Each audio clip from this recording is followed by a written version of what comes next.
You're listening to an Airwave Media Podcast.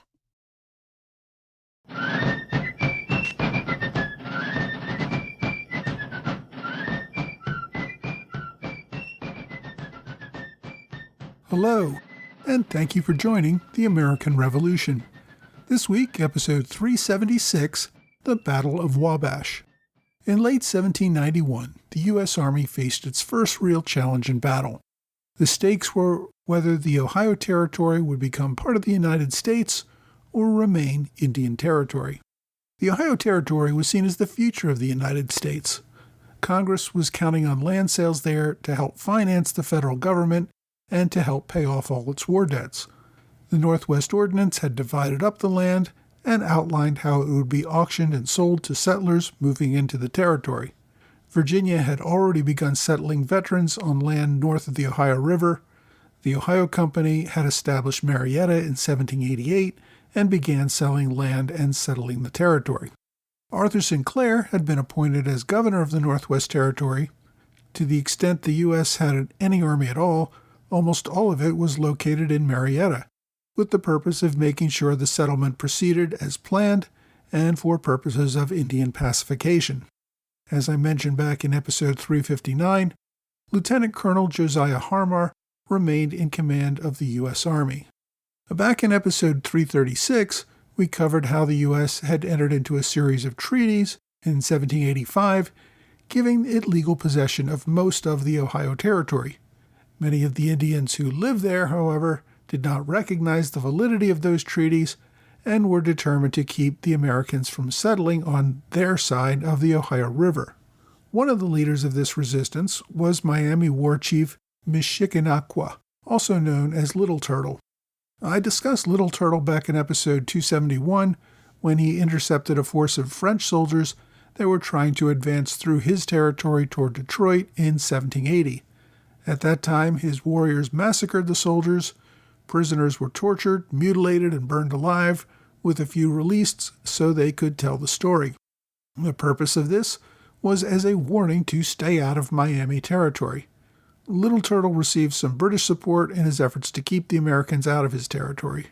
With the arrival of U.S. settlements at the end of the war, Little Turtle also joined the Northwestern Confederacy, an alliance with other tribes, including Shawnee and Delaware, as well as the Iroquois under Joseph Brant. Native warriors regularly conducted raids on settlements, killing settlers, burning their farms, often kidnapping their children. They did not restrict their raids to the Ohio Territory. Many of these raids crossed into Virginia and Pennsylvania.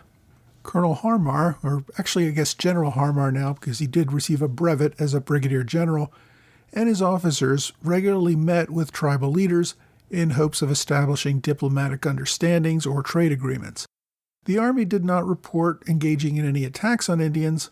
In fact, Harmar had orders from the Secretary of War not to engage in any offensive operations. The U.S. wanted to avoid provoking a war. Frontier communities were largely responsible for their own protection. They formed militias, which were not afraid to engage with the native tribes when they thought it was necessary. But the growing presence of more and more settlers on what Indians still regarded as their lands led to increased Indian attacks. Territorial Governor Arthur Sinclair reported that the Indians had killed, wounded, or captured over 1,500 men, women, and children since the end of the Revolutionary War. Sinclair warned that if the government failed to act, the settlers would take increasingly aggressive actions on their own. The Indians were also getting supplies and support from the British outpost that was still occupying Detroit. U.S. officials determined that some of the most aggressive raids were coming from the Miami and the neighboring tribes along the Wabash River, which mostly runs through what is today the state of Indiana. Officials in Philadelphia, including President Washington and Secretary of War Henry Knox, concluded that the Army needed to engage in a sudden stroke with a large force to, quote, chastise the hostile tribes for their continued attacks. This expedition would be similar to the Sullivan expedition that we saw in New York during the Revolutionary War. The Army would march in force, burn crops and villages. Their ultimate target, in this case, would be the confluence of the St. Mary's and St. Joseph rivers, called Kekionga, which is near modern-day Fort Wayne. And this is where the concentration of native warriors were gathering. The U.S. Army, though, did not have nearly enough soldiers for such a mission. Although Congress had recently authorized recruitment of just about 1,300 officers and men, the current U.S. Army was probably closer to about 500. Many of these were spread out across outposts that could not simply be abandoned. General Harmar was able to assemble about 320 officers and men for his expeditionary force. He augmented this force by calling out the militia in Kentucky and western Pennsylvania. This call raised over 1,100 men, bringing the total to nearly 1,500. Harmar, however, complained about the condition of the militia. Many of those who turned out were hired substitute, boys or old men. The majority had not even come with guns. The main army assembled primarily at Fort Washington, near modern-day Cincinnati, and marched into Indian Territory in September. A second smaller group of several hundred marched east from Vincennes. Much of this area was wilderness, requiring the army to cut its own roads. Progress was slow, often only a few miles per day. Cold weather, disease, and insufficient rations soon began to take its toll. Many militiamen, including at times entire units, tried to desert. The force that marched east from Vincennes never even made it to their goal. The group consisted of only about 50 regulars with 250 militia. Given the hardships of the march and the lack of food, the militia mutinied and abandoned the mission. They ended up burning one small village and then returning to Vincennes. This force from Vincennes, however, had been providing a distraction for the Indians, making it difficult for the Indians to concentrate on Harmar's larger force. As Harmar's army advanced through the wilderness, they encountered little resistance. Natives were well aware of the approaching armies and fled their homes. As a result, Harmar divided his forces so they could cover more ground, burning more villages and crops. By October 17th, the army reached Kekayonga. Harmar deployed Colonel John Hardin with about 300 men, mostly Kentucky militia, to take out a village several miles away, which also happened to be the home of Little Turtle. Instead, however, they walked right into an ambush set by Little Turtle. The surprised militia panicked and ran away. The result was a slaughter of about 100 men killed, about a third of the entire force. The U.S. Army commander with the force, Captain Armstrong, reported hiding in a swamp that night and listening to the Indians celebrating their victory over the corpses of their vanquished. Back in the main camp, warriors began harassing the soldiers. The Indians, who probably numbered over 1,000 and probably could have taken the force, did not attack directly. The army burned the village and destroyed an estimated 300 homes and about 2,000 bushels of corn. But unable to get the Indians into a decisive battle, the army began to withdraw. A couple of days later, Colonel Hardin, still smarting from the attack that he had suffered, took another 400 men and returned to the village, hoping to catch the Indians by surprise and exact some revenge. Instead, they ran into another ambush set up by Little Turtle and found themselves in another battle. This force, which was mostly regulars, suffered about 80 killed. The battle was a fierce one, with a number of Indians killed as well, although the exact number of Indians is unknown. The brigade withdrew, and the Indians did not pursue. On November 3rd, Harmar's army finally returned to Fort Washington, having lost a total of 183 men. Harmar reported the mission as a success. They had burned a number of towns and set up a string of outposts in Indian Territory. As for the casualties, Harmar blamed the militia, referring to their, quote, ignorance, imbecility, insubordination, and want of equipment. Despite the rosy picture Harmar tried to paint, the consensus was that the mission was a failure. A court of inquiry cleared Harmar of any wrongdoing and blamed the militia for the shortcomings of the campaign. Despite being cleared, though, public opinion, including civilian leadership, were still highly critical. Many feared that this inconclusive attack would serve as a provocation and result in even more Indian attacks on settlements. This fear proved correct. Native raids on towns in Ohio picked up over the winter and into the spring of 1791. Many Americans believed that the army had abandoned the region, which also resulted in more squatters moving into the territory. Government officials needed to act decisively, or their plans for the Northwest Territory would fail. President Washington removed Harmar from command and reactivated the territorial governor, Arthur Sinclair, as a major general, putting him in command of the army. Sinclair, of course, had been a major general during most of the Revolutionary War. While returning to active service, he also retained his position as territorial governor. Washington also appointed an experienced second-in-command. Richard Butler had served as a colonel during the war, operating as a regimental commander at the Saratoga campaign. He later transferred to Valley Forge and fought at Monmouth and Yorktown. Washington personally recognized his abilities and gave him a brevet to brigadier general before the Revolution had ended. After the war, Butler became a large landowner in western Pennsylvania and served as a state judge in Pittsburgh. He was also a member of the state's General Assembly. Butler returned to service as a full brigadier. Secretary of War Knox requested that Congress authorize an expansion of the Army to 3,000.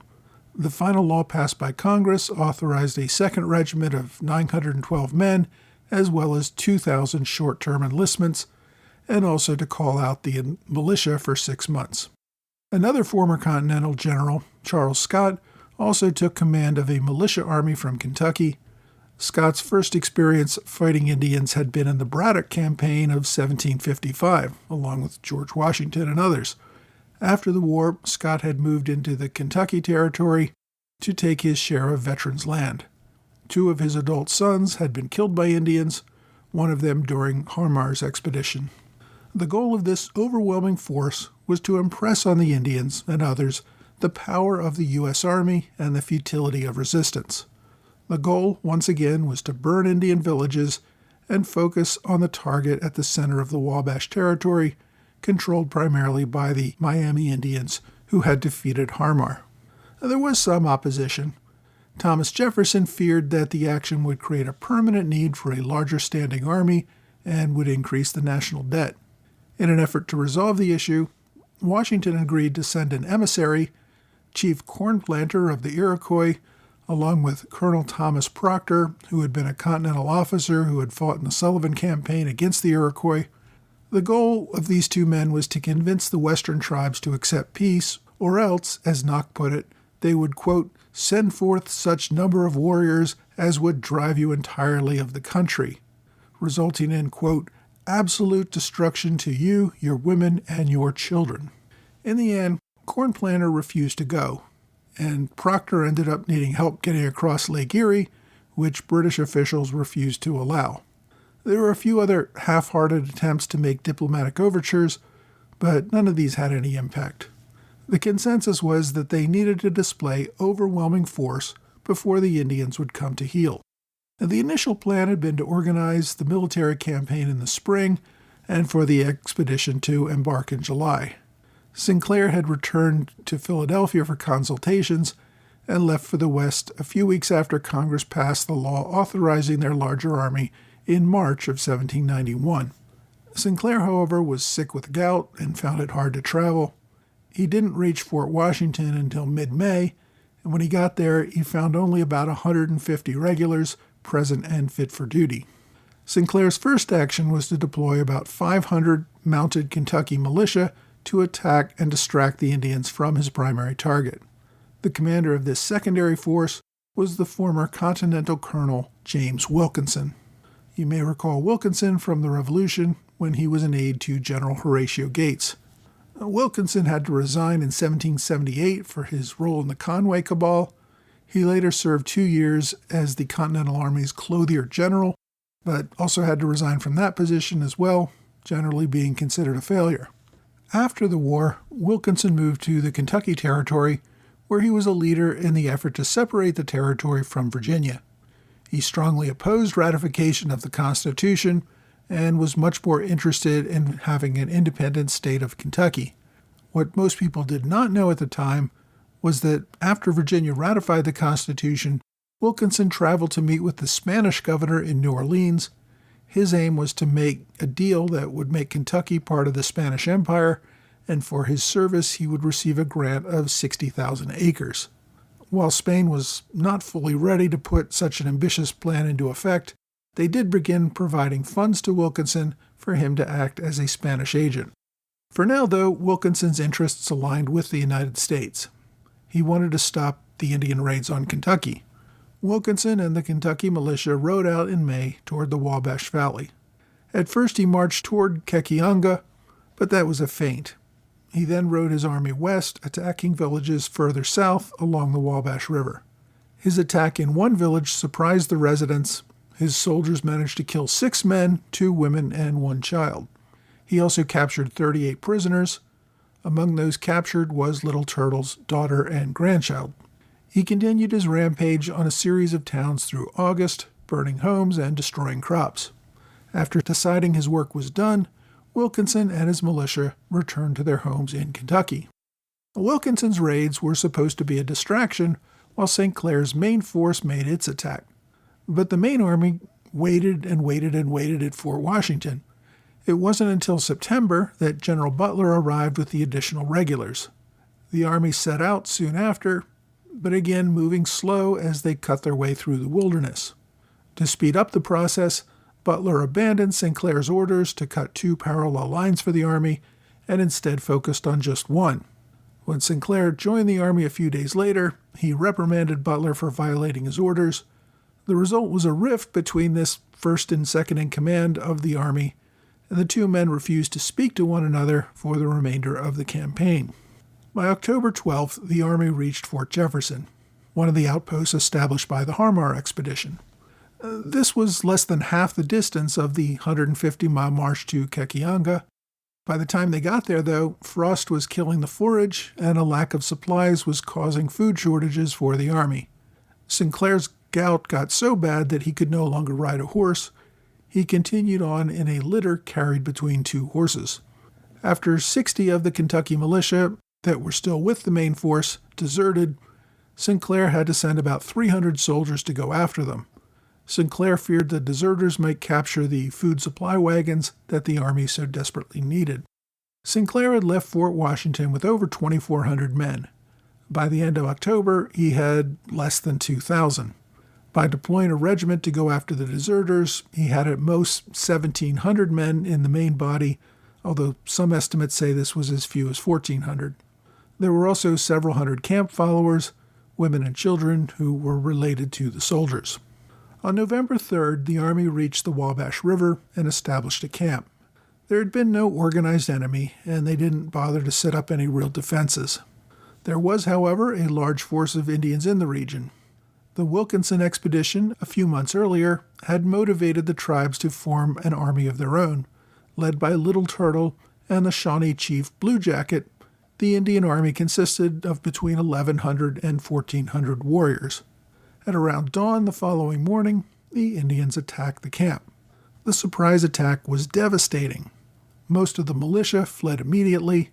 Reports say that many of them simply dropped their guns and ran without firing a shot. Those who remained, including most of the regulars, were surrounded.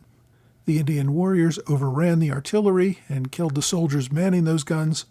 The infantry fought mostly hand-to-hand combat with bayonets. St. Clair personally led a bayonet charge and also had at least 2 horses shot out from under him during the battle. Although he had several bullet holes in his uniform, he managed to survive unscathed. General Butler, however, was shot twice and retired to his tent, where he died. Some of the female camp followers took up arms and fought with the enemy, and some of these women were killed in battle as well. The battle raged for about 4 hours. Eventually, St. Clair ordered a breakout charge, leaving behind the wounded and their supplies. Those who survived the charge and escaped returned to Fort Jefferson. Any wounded left behind were killed and scalped. The Indians did not pursue the retreating column for very long. The Indians realized they were missing out on the spoils left in camp, and they returned to claim their share. Although records differ, there were probably somewhere between 600 and 800 soldiers killed and another 300 wounded. As I said, those wounded who did not escape were killed, so the wounded who did escape were either able to run or ride a horse. U.S. Army casualties were about 2/3 of those involved in the battle. The total losses cut the entire size of the U.S. Army in half. The Indians captured 6 cannons, about 1,200 muskets and related ammunition, hundreds of horses, and wagons full of other supplies. Indian casualties seem to have been rather light. Little Turtle reported 21 killed and 40 wounded. The American battlefield deaths were worse than any American battle during the Revolutionary War. Many of the wounded were brought back to Fort Jefferson, where they received inadequate medical care, and most of them died there. The entire campaign was an utter defeat. Next week, we'll look at the government's response to this defeat, including some legislation that is still part of the government today.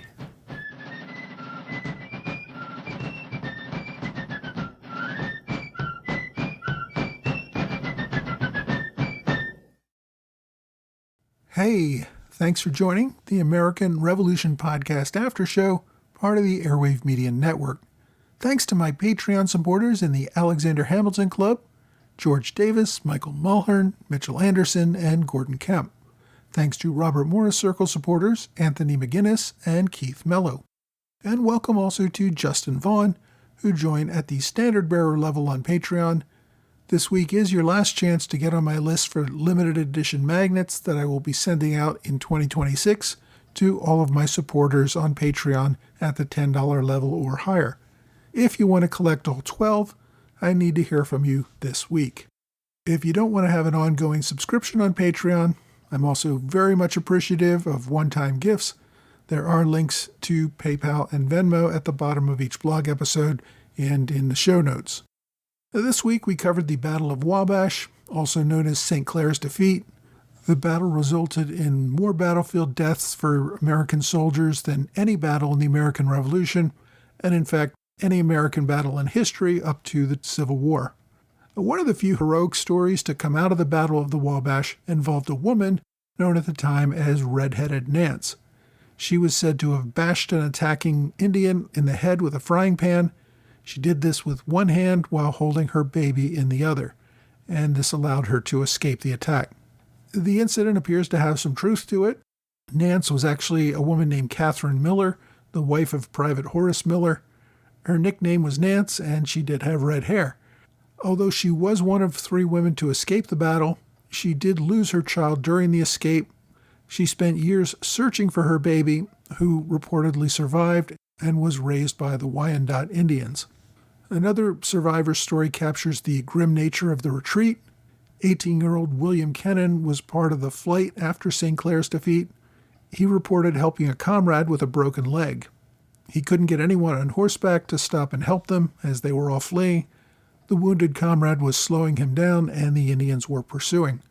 Kennan had to abandon his comrade in order to escape. The comrade refused to let go until Kennan slashed his hand with a knife. Kennan fled and survived. The comrade was tomahawked and scalped less than a minute after Kennan abandoned him. One element of the fight I didn't mention much was the fact that the Indians were in fact being supported and supplied by the British through the Detroit outpost. After the Indian victory, British officials proposed supporting the establishment of an Indian buffer state between the U.S. and Canada in what is the Northwest Territory.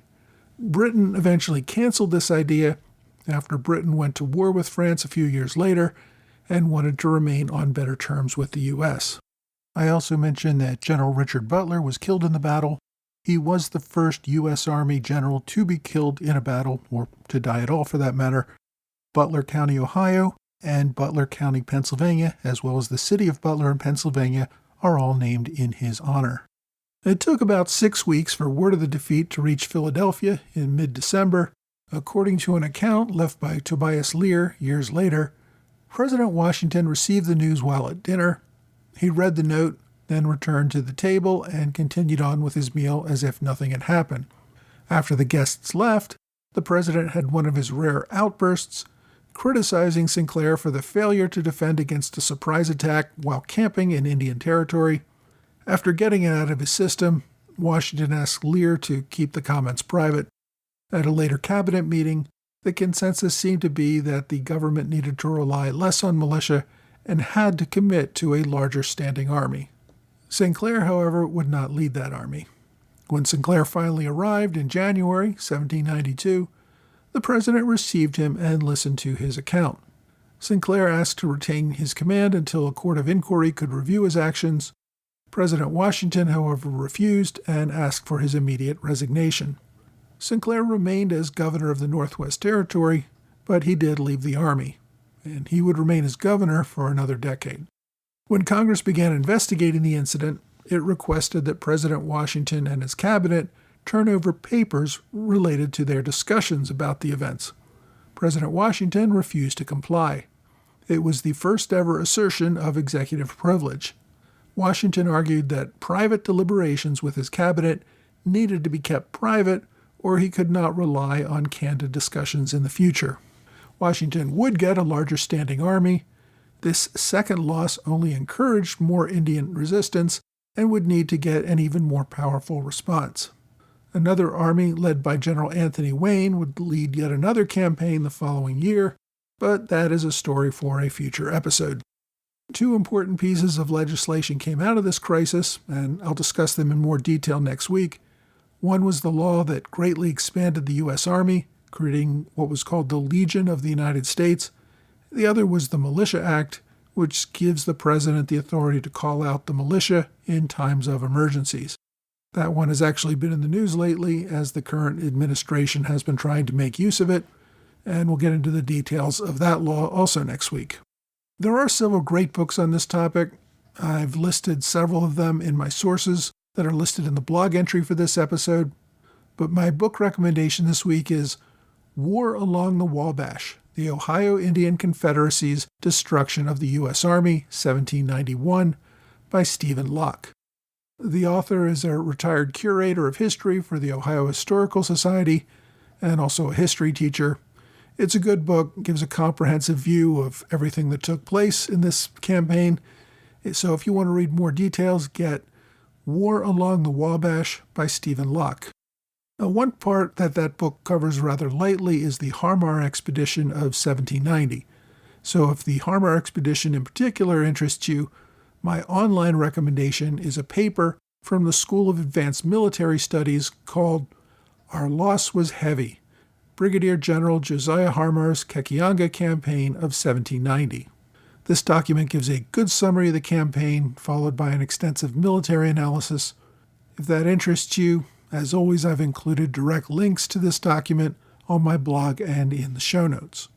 My question this week asks, why did the British rely so heavily on German mercenaries during the American Revolutionary War, when they, in most other wars, relied on their own troops, be they actual Brits or colonial troops, and direct allies?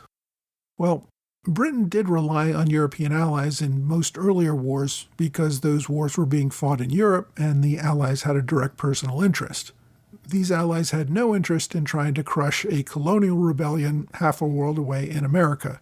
They also showed little interest in joining Britain after France and Spain joined the war against Britain, since, once again, those fights really did not involve fighting in Europe itself. As for using more British soldiers, they just didn't exist. Britain's army worldwide when the war began consisted of less than 50,000 regulars. These soldiers could not abandon other colonies or Britain itself entirely. The cost of enlisting and training more soldiers was a lengthy and expensive process.